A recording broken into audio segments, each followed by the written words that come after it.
Essa é a aula sobre modelagem analítica de sistemas elétricos. O material está no Garcia, seção 7.1, Nise, seção 2.4, e o exemplo final está no livro do Co, seção 2.3. Ao final dessa aula, o aluno vai ter que saber representar qualquer sistema elétrico através de equações diferenciais, que seria o objetivo principal dessa disciplina. E a gente vai usar mais sistemas simples que vai ser compostos por resistência, indutância e capacitância. Bom, a ideia é falar sobre como é que a gente pega, a partir dos componentes, fazer uma modelagem analítica através de análise nodal e de malha. Cada um deles vai ter um exemplozinho. E no final vai ser a aplicação disso aí através de um modelo de mecânica pulmonar. Bom, sistemas elétricos do tipo que a gente vai usar nessa disciplina aqui é basicamente composto por uma fonte de tensão ou de corrente, certo? Esse aqui é o símbolo da fonte de tensão. E os elementos passivos, que vão ser um resistor, indutor, um capacitor, certo? Aqui estão as relações que a gente vai usar entre tensão e corrente. Seja do resistor R, a tensão vai ser proporcional à corrente pela constante R. No caso do indutor, a tensão vai ser proporcional, dada por um coeficiente L, à derivada da corrente que passa por ele. E do capacitor, a carga vai ser igual à constante C de capacitância, vezes a tensão que vai estar carregada nesse capacitor. Muitas vezes a gente não vai usar essa relação de carga, mas é mais conveniente a gente usar a derivada dessa expressão, que é a derivada da carga no tempo, que é igual à corrente que passa pelo capacitor. Vai ser igual a capacitância vezes a derivada da tensão do capacitor. Para você escrever as equações diferenciais, a gente vai usar uma lei física, certo? Como a gente já viu em qualquer modelagem analítica. A ideia é usar as leis de Kirchhoff. Mais conveniente em um nó ou em malha, dependendo do sistema, certo? A lei de Kirchhoff em um nó, você vai pegar, para cada um dos nós, você vai somar as correntes, e a soma das correntes tem que dar zero, certo? Você não tem elétrons sendo criado ou elétrons somando no nó. O número de elétrons que entram são o número de elétrons que saem. Então, o número de da corrente que entra, a quantidade de corrente que entra é igual à quantidade de corrente que sai. No caso da lei de Kirchhoff para malha, em uma malha fechada, para cada um dos componentes, você vai ter a soma das tensões neles sendo iguais a zero. Tanto na lei de Kirchhoff para um nó, quanto para uma malha fechada, a tensão para a convenção de sinais. No caso de nó, você pode usar, por exemplo, uma convenção de as correntes que entram nesse nó são positivas, as que saem são negativas, ou o contrário. E no caso de malha fechada, você pode tanto considerar que a direção da tensão, certo, que você vê aqui, por exemplo, nos componentes passivos, e nos componentes ativos, como os geradores de tensão e corrente, em um certo sentido da malha são positivos, e em outro sentido da malha são negativos. Certo? Isso depende muito de qual convenção você quer seguir. Um exemplo bem simplesinho, que seria um circuito RLC, nesse caso um circuito RLC em uma malha fechada, certo? Não em paralelo, em RL e C em série. Como é que eu vou obter as equações diferenciais? Como é uma malha fechada, eu vou usar a lei de Kirchhoff para malha, certo? Então eu vou somar as tensões de cada um dos componentes. E para eu poder somar as tensões de cada componente, eu tenho que ter a relação tensão-corrente para cada um deles, certo? Então nesse caso aqui, eu tenho o quê? A tensão do gerador de tensões, certo? Seria essa bateria V, que vai dar uma diferença de tensão V, que é um elemento ativo. Eu tenho aqui a corrente, que é a minha incógnita nesse sistema. E aí eu tenho as tensões dos elementos passivos. Lembra da nossa convenção de receptor ou de gerador. Isso aqui é uma revisão, então dê uma olhada no seu material de circuitos elétricos. No caso do gerador, a corrente sai pelo positivo e no receptor ela entra pelo positivo. Então, como eu tenho receptores como resistor, indutor e capacitor, a corrente entra por esse positivo. Então, todas as tensões que eu for calcular para capacitor, indutor ou resistor, vai ser negativo em relação à minha gerador de tensões que está exatamente nessa direção aqui, certo? Isso a gente tem que ver caso a caso, então dê uma revisada no material se você não tem segurança. Nesse caso aqui vai ser o quê? A tensão que eu estou gerando vai ter que ser igual à tensão que está caindo nos três componentes, de um modo bem simples, certo? Então, como eu já tenho aqui tensão no resistor, tensão no indutor, tensão no capacitor, todas escritas por essas relações, eu escrevo aqui, ó, V é igual a RI, que é o que cai tensão no resistor, mais a tensão que cai no indutor, LD e DT, mais a tensão que cai no capacitor, que é carga no capacitor, QC sobre C. Certo?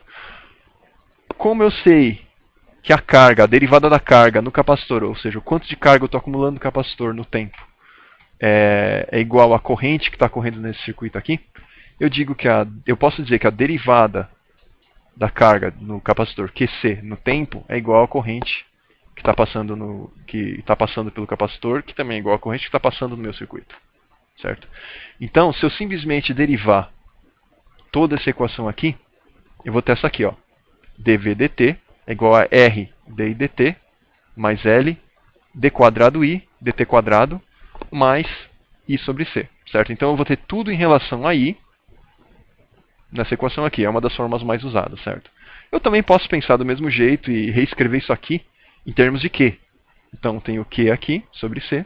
Aqui seria o quê? D quadrado Q dt quadrado. E aqui seria R dq dt igual a V. Depende de qual forma você quer usar. Certo? Bom, agora vamos dar uma revisada na análise nodal e análise de malha. Certo?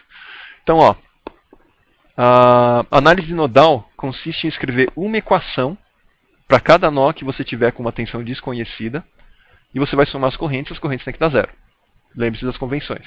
Certo? Aqui, nesses exemplos, eu vou usar a corrente que entra é positiva, a corrente que sai é negativa. Então, eu vou ter, basicamente, uma equação para cada nó com tensão desconhecida, e as equações vão ser escritas em função das tensões nodais. Certo? Nesse exemplozinho que eu escrevi, que eu deixei aqui para vocês, eu vou ter 3 nós em que eu posso ter tensões diferentes. Certo?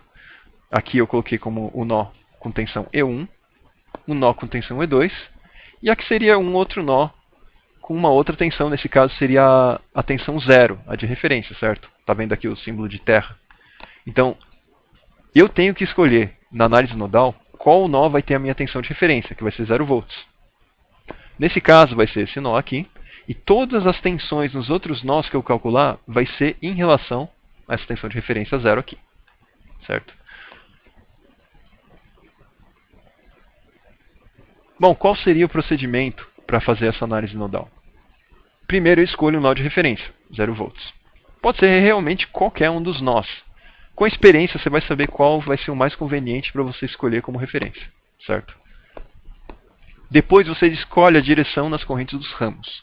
Isso aí também é uma questão de escolha, não tem nada a ver com... É preferência pessoal mesmo. Vão ter escolhas mais convenientes e menos convenientes, que obviamente vão depender da sua experiência também. Depois você descreve as correntes dos ramos que você escolheu em função das tensões nodais. E depois para cada nó você vai escrever essas equações somando as correntes que entram e que saem. Observações. Geradores de corrente são fáceis de ser representados porque, pela própria natureza da lei de Kirchhoff no nó, eu estou somando correntes, então se eu tenho um gerador de corrente, eu estou somando uma constante naquele nó. Certo? Agora, se eu coloco um gerador de tensão, eu estou incluindo uma equação e uma incógnita nesse sistema. Um gerador de tensão, se eu tenho um gerador de tensão entre 2 nós, que eu não conheço a tensão, eu não sei qual corrente que vai passar por lá, certo? Eu não tenho como escrever a corrente em termos das tensões nos nós. Então, nesse caso, eu coloco uma incógnita adicional, que seria uma corrente que estaria passando pelo gerador de tensão, e eu também acrescento uma nova equação. Certo? Se eu tenho um gerador de tensão com uma tensão conhecida entre 2 nós que tem uma tensão desconhecida, eu sei que a diferença de tensão entre esses 2 nós vai ser a tensão que eu estou colocando. Certo? Então, essa é a equação adicional. Okay? Tem uma exceção. A exceção é quando eu coloco uma tensão entre 2 nós, e essa tensão está entre o nó de referência, que eu conheço tensão 0, e um outro nó. E esse nó vai acabar tendo uma tensão conhecida, que vai ser V. certo? Se eu tenho um gerador de tensão V entre uma tensão que é 0, o outro vai ter a tensão V, obviamente, certo? Ou menos V, dependendo do sentido desse gerador de tensão. Nesse caso, eu não preciso escrever uma equação para esse nó, porque eu já conheço a tensão, certo? Então vai ser uma equação desnecessária nesse caso.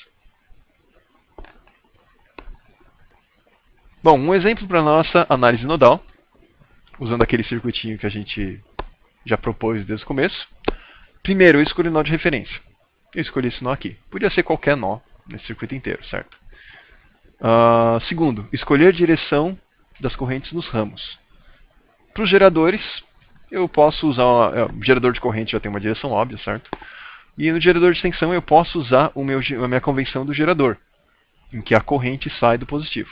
Eu podia colocar o inverso também, mas se for consistente não vai ter nenhum problema. Certo?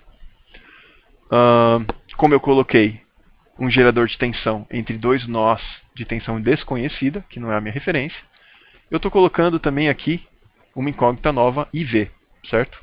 Que vai ser a corrente nesse sentido que eu escolhi. E também tenho que escolher uma direção nas correntes dos ramos passivos, certo? Meu resistor e meu capacitor. Eu escolhi arbitrariamente R subindo aqui e C descendo aqui. Quando eu escolhi essa direção, eu também escolhi qual que é a tensão, qual que é a polaridade nos meus componentes passivos.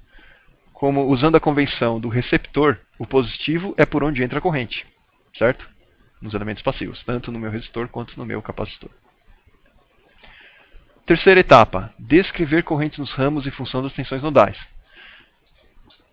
Bom, para o meu R, para o meu resistor, eu tenho que escrever as correntes. Então, nesse caso, usando V igual a RI, o meu I vai ser igual a V sobre R. Então, a minha tensão que vai ser escrita para esse resistor vai ser esse termo aqui, certo? Como eu coloquei a corrente nesse sentido, o maior potencial 0 volts menos o menor potencial E1 vai ser igual à corrente, nesse sentido, certo? Então vai ser o quê? Tensão 0 menos E1 sobre resistência, R, certo? Qual que é o outro componente que eu tenho que escrever? Descrever as correntes é no capacitor. No capacitor, eu peguei Q igual a CV, derivei, para eu ter explicitamente minha corrente I no capacitor, é igual a C vezes dVc dt, certo? Então, o termo em que eu vou escrever isso aqui é esse aqui, certo? A minha corrente I que passa pelo capacitor vai ser capacitância vezes a derivada das tensões maior, ou seja, E2, menos a menor, ou seja, a referência 0. Certo? E depois eu escrevo para cada um dos nós as equações. Para o nó 1, eu coloquei o quê? O positivo é o que entra. Então, o que entra aqui? I mais a corrente que passa pelo resistor. 0 menos E1 sobre R. Menos a corrente que sai. IV. Para o nó 2, o que entra é o IV. E o que sai é a corrente que passa pelo capacitor, que é C derivada no tempo de E2 menos 0. Isso aqui vai ser igual a 0. Bom, como eu coloquei uma incógnita adicional IV, eu tenho que colocar uma equação adicional, certo? Que tem a ver com o meu gerador de tensão V aqui, que vai dar V volts entre esses nós. Como eu coloquei dessa forma o V com um positivo para o E2 e um negativo para o E1, eu sei que a diferença de tensão vai ser positiva para o E2, certo? Então, E2 menos E1 vai ser igual a V. Note uma coisa, as equações algébricas, ou seja, que não tem diferencial, podem ser substituídas na outra que tem diferencial, certo? E é isso que a gente vai fazer na próxima etapa. Então, para as nossas três equações aqui, para o nó 1, para o nó 2 e a equação adicional por causa do meu gerador de tensão, eu posso substituir o quê? O meu IV, certo? Que eu estou interessado em manter ou E1 ou E2, certo? Então, como eu tenho aqui a derivada em E2, eu vou manter o E2. Eu vou tirar o meu E1. Primeiro, vou eliminar o meu IV. Pega esse IV e joga na equação do nó 2, certo? E eu vou ter isso aqui. I menos E1 sobre R, menos C dE2 dt igual a zero. A equação adicional para V, certo? Para o gerador V, E2 menos E1 igual a V. Eu tenho como incógnita E1 e E2, certo? V é uma constante. Então eu vou isolar o E1 para substituir na equação acima. Então E1 é igual a E2 menos V. Com isso, eu tenho I menos E2 menos V sobre R, menos C dE2 dt é igual a zero. Rearranjando isso aqui, colocando no lado esquerdo os termos que tem a ver com a minha incógnita e suas derivadas, certo? Seria a minha variável de interesse nesse sistema, igual tudo que tem a ver com a minha entrada, I mais V sobre R, certo? Bom, sobre a análise de malha. Nesse caso, eu vou escrever uma equação para cada malha com corrente desconhecida, tá? Então eu vou somar as tensões de cada malha fechada, certo? E as tensões têm que ser igual a zero. Note que você tem que escolher uma convenção e ser constante em relação a isso, certo? Ser coerente ao longo da sua derivação das equações. As equações vão ser em função das correntes de malha. Nesse exemplozinho aqui, que a gente vai resolver mais para frente, eu tenho duas malhas fechadas aqui, e eu escolhi colocar como incógnita a corrente dessa malha I1 e a corrente da malha I2 aqui, certo? A direção também é arbitrária, eu escolho no começo e tenho que ser coerente nas etapas seguintes. Bom, o procedimento agora para a gente usar a análise de malha. Primeiro, eu escolho as malhas a serem usadas e a direção das correntes de malha, certo? Como eu escolhi I1 e I2 no exemplo do slide anterior. Depois eu escolho a polaridade das tensões e direção das correntes em cada ramo. Em alguns casos, o ramo vai ser a soma, a corrente que vai passar em um ramo vai ser a soma das correntes de malha. Isso a gente vai ver mais pra frente, certo? Isso aqui é arbitrário também. Em cada ramo eu posso escolher qualquer polaridade, qualquer direção de corrente. Depois eu descrevo as tensões nos ramos em função das correntes de malha. Lembra do que eu falei para vocês. Em alguns casos, a direção que você escolheu para o ramo vai ser contrária a uma ou ambas as correntes de malha que eu escolhi. Então tem que colocar positivo ou negativo em relação a isso. E para cada malha eu vou escrever as equações, que vai ser a soma das tensões em cada ramo naquela malha fechada, que tem que ser igual a zero. Observações. Geradores de tensão são fáceis de serem representados, dado que eu estou somando tensões em cada uma das malhas fechadas, ou seja, eu estou simplesmente somando um valor conhecido. Agora, geradores de corrente, assim como no caso da minha análise nodal, eu estou incluindo uma nova equação e uma nova incógnita, certo? Então, qual a equação que eu estou colocando? Eu estou colocando agora que a soma das correntes de malha nesse gerador é conhecida, certo? A soma dessas correntes, considerando as direções dela, das correntes de malha e a direção do meu gerador de corrente, somando ou subtraindo entre elas, certo? Vai ter um valor conhecido. E a incógnita que eu vou colocar vai ser uma tensão nesse gerador. Vai ter uma exceção, como no caso da análise nodal. A corrente de malha com gerador de corrente não compartilhado com outras malhas é conhecida, certo? E nesse caso vai ser uma equação desnecessária. Se eu tenho, por exemplo, esse ramozinho aqui, essa malhazinha fechada, e eu teria o quê? Uma incógnita, que seria a corrente I1 aqui, certo? Como eu tenho esse gerador de corrente aqui, e não tem nenhuma corrente de malha passando nele aqui, eu sei que essa corrente de malha vai ter esse valor I, certo? Então eu vou ter, como eu tenho nessa malha, o que seria uma incógnita não é mais uma incógnita, eu tenho uma equação desnecessária. O exemplo para nessa análise de malha, a gente vai escolher primeiro as malhas a serem usadas em direção às correntes de malha. Então eu escolhi essa malha com a corrente I1, com essa direção, e escolhi essa malha com a corrente de malha I2 também, certo? Segundo, escolher a polaridade das tensões e a direção das correntes também por consequência, em cada um dos ramos. Bom, nos ramos passivos eu tenho aqui no meu resistor, eu escolhi essa direção, certo? Podia ser qualquer direção. Eu escolhi a mesma direção do I1, que é a única corrente de malha passa por ele. Vai facilitar um pouquinho as coisas, certo? No meu indutor, no meu L, eu escolhi também a mesma direção da minha corrente de malha. Isso pode me facilitar também. E aqui, como eu tenho o gerador de corrente entre essas duas malhas aqui, eu sei que a minha corrente I conhecida aqui, que está entre as duas malhas, vai ser igual à composição das duas correntes de malha que passariam por esse componente. Certo? E também eu tenho que incluir uma nova incógnita, que é VI, que é a tensão que esse gerador de corrente está criando nesse ponto aqui, entre esses dois pontos, para que você tenha uma tensão conhecida. Certo? Lembre-se que um gerador de corrente é um gerador de tensão controlável que está ajustando a tensão entre esses dois pontos para que você tenha a corrente que você pediu. Certo? Próximo passo é escrever as tensões nos ramos em função das correntes de malha. Vamos usar essas duas relações aqui, para resistor e para indutor.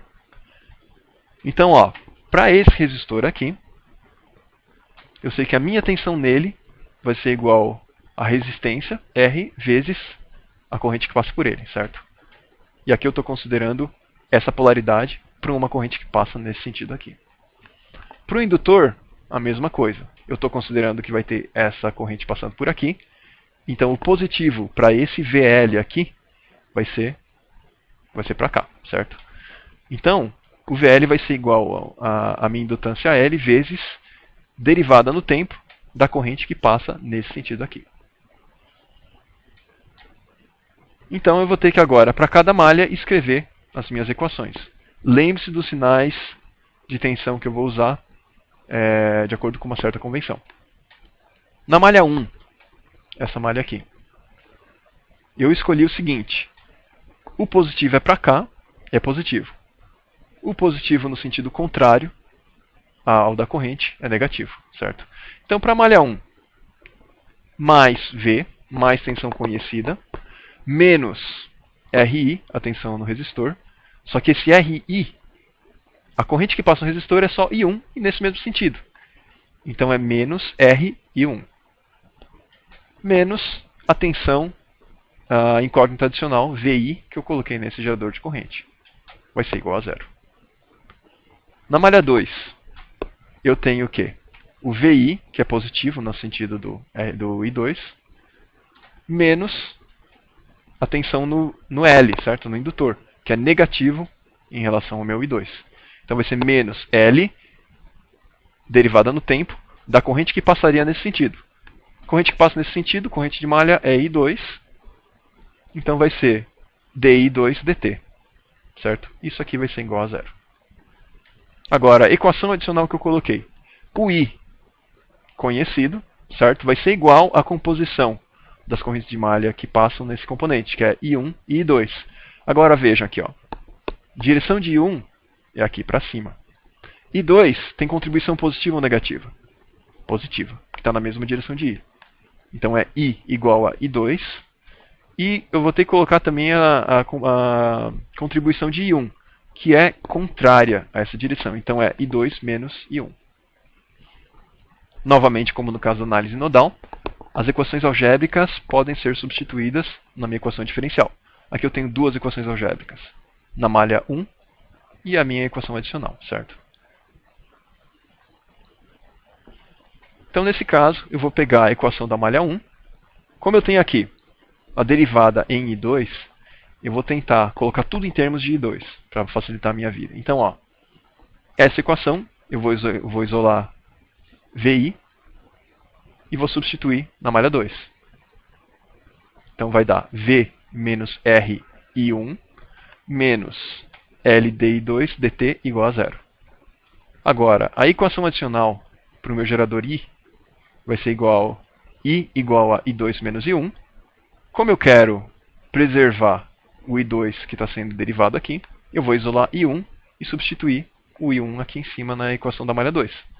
Certo? Como I1 é igual a I2 menos I, substituindo na equação da malha 2, dá V menos R I2 menos I menos L dI2 dt igual a zero. Rearranjando os termos para eu ter incógnitas no lado direito, variável de interesse no lado esquerdo, e entradas no meu lado direito, eu vou ter essa equação aqui no final, certo? Bom, um exemplozinho agora vai ser o de mecânica pulmonar. Vai ser no contexto de ventilação artificial, em que eu estou aplicando uma pressão na traqueia para dar um fluxo de ar entrando nos pulmões. Isso aqui é interessante para eu saber com qual pressão que eu coloco na entrada, quanto de ar vai estar entrando nos pulmões e conseguir fazer esse tipo de simulação, certo? Nesse caso aqui, eu quero ter como saída, o que eu estou interessado é o fluxo de ar na entrada, e como entrada do meu sistema é a pressão que eu coloco na entrada da traqueia. Nesse caso eu vou usar um modelo elétrico para modelar essa mecânica pulmonar aqui. Então eu vou ter diferentes partes com diferentes propriedades análogas às elétricas, que seriam o quê? Nas vias aéreas. Eu vou ter as vias aéreas centrais e vias aéreas periféricas. As vias aéreas centrais vai ser basicamente a traqueia, certo? E alguma coisa do palato, alguma coisa assim.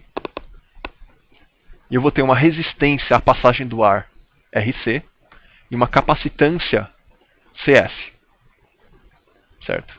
O que seria? A resistência é o quanto de pressão eu estou perdendo, perda de carga, nessas vias aéreas centrais até chegar na entrada dos pulmões. Certo? E o CS vai ser a capacitância, ou seja, o quanto que eu tenho de mudança no volume desse sistema aqui, que pode estar acumulando uma quantidade de ar, certo? Se você tiver uma pressão grande aqui, que faz com que esse volume se expanda, não vai ser exatamente o volume de ar entrando aqui pela boca que vai estar indo para os pulmões. Algum vai ficar retido aqui, como se fosse um capacitor. E eu vou ter também nas vias aéreas periféricas, certo? Seriam as vias aéreas aqui dentro do pulmão até chegar nos alvéolos. Vai ter uma resistência RP, que é uma perda de carga também. Vai perder pressão para que você tenha passagem de ar nessas vias aéreas periféricas. Os alvéolos e caixa torácica vão ser elementos com capacitância, ou seja, eles podem aumentar o próprio volume de acordo com a pressão que você está colocando lá dentro, na entrada deles, certo? Então vai ter capacitância CL, certo? Que vai ser uma capacitância coletiva de todos os alvéolos, e o CW, que é a capacitância da caixa torácica como um todo. Nesse modelo aqui, eu vou considerar que as minhas tensões elétricas vão ser análogas às pressões, certo? Então, a pressão de entrada é o PA0, certo? O PAO. Eu vou colocar aqui uma tensão elétrica entre esses dois pontos, que vai ser como se fosse a minha entrada de pressão. Numericamente vai ser a mesma coisa. Eu vou ter aqui também, se eu quiser saber qual que é a pressão nas minhas vias aéreas centrais, PAW, antes de entrar nas periféricas, certo? A pressão nos alvéolos, ou seja, a pressão que chega passando pelas vias aéreas periféricas, vai ser a PA. Pressão nos alvéolos. Eu vou ter aqui uma pressão intermediária entre os alvéolos e a pressão ambiente, que é a pressão na pleura, certo? Que vai ser passando dos alvéolos para o lado de fora dos alvéolos, certo? Por exemplo, se eu tiver algum vazamento, aqui ele vai acumular ar por fora do alvéolo, certo? E isso aqui vai estar representado pela capacitância que eu vou ter aqui no CW. E P0 vai ser a minha pressão ambiente. Nesse caso, o P0 seria a nossa referência, certo? Toda a pressão que eu estou colocando na entrada é um diferencial em relação à minha pressão ambiente, certo? Então, no caso da minha modelagem pulmonar, usando circuitos elétricos, a minha entrada vai ser a minha tensão PAO, certo? E a minha saída vai ser Q. Q é o quê?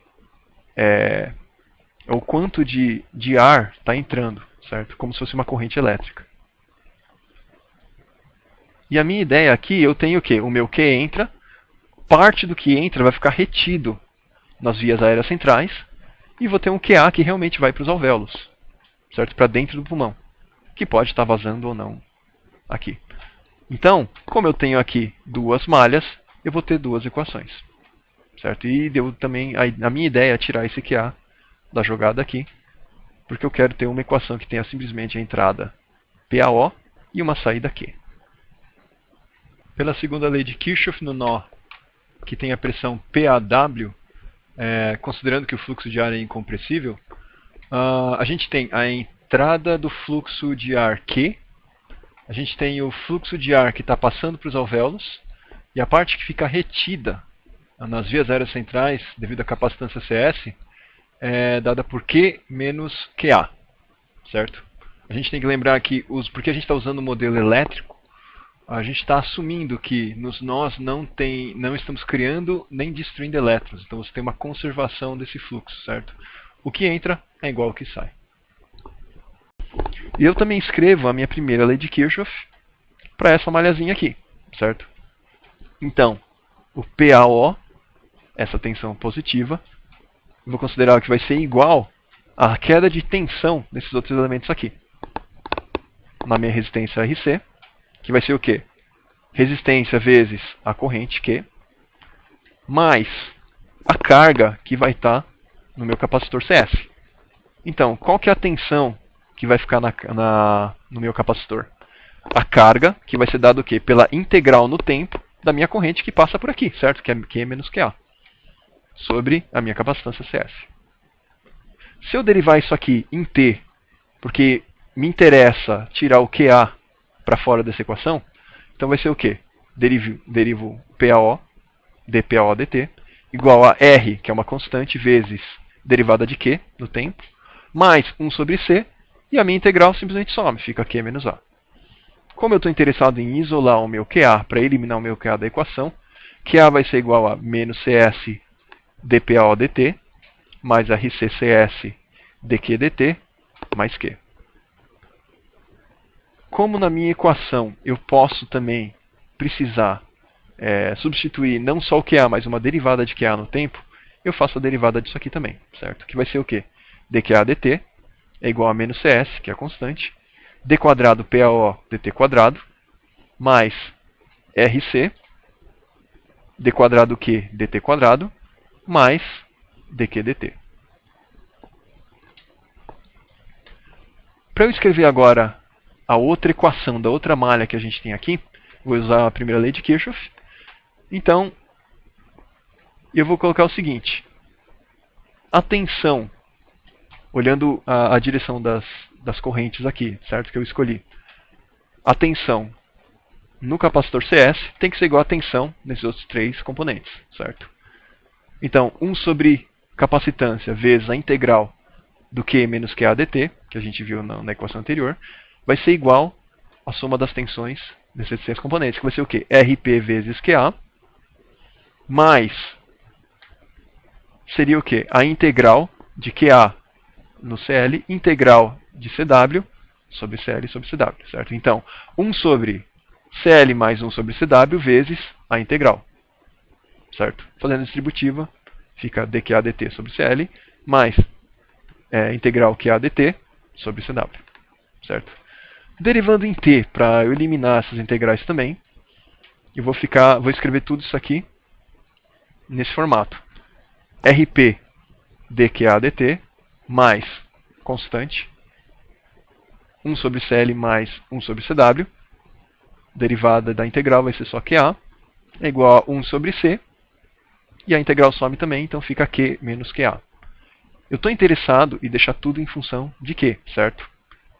Que é a minha variável de interesse, o quanto de ar está entrando a partir de uma pressão que eu coloquei na entrada da traqueia, certo?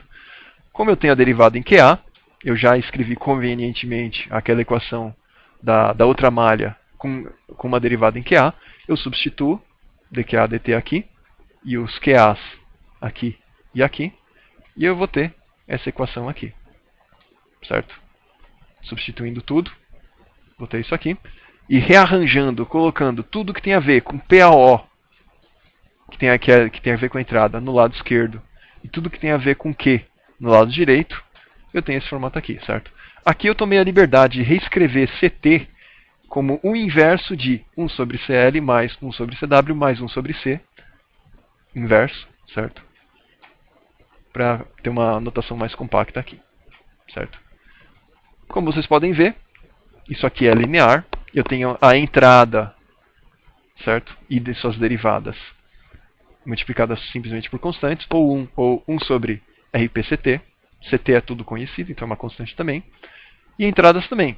Tanto a minha entrada, a minha saída, quer dizer, a minha variável de interesse Q e suas derivadas dq dt, d quadrado Q, dt quadrado, são multiplicadas pelos parâmetros que eu usei no meu circuito. Seja as minhas resistências, seja as minhas capacitâncias. Certo? Então essas são as referências, Co e Unide, que foram usados nessa aula aqui. Qualquer dúvida, entre em contato, tá ok? E era isso para essa aula.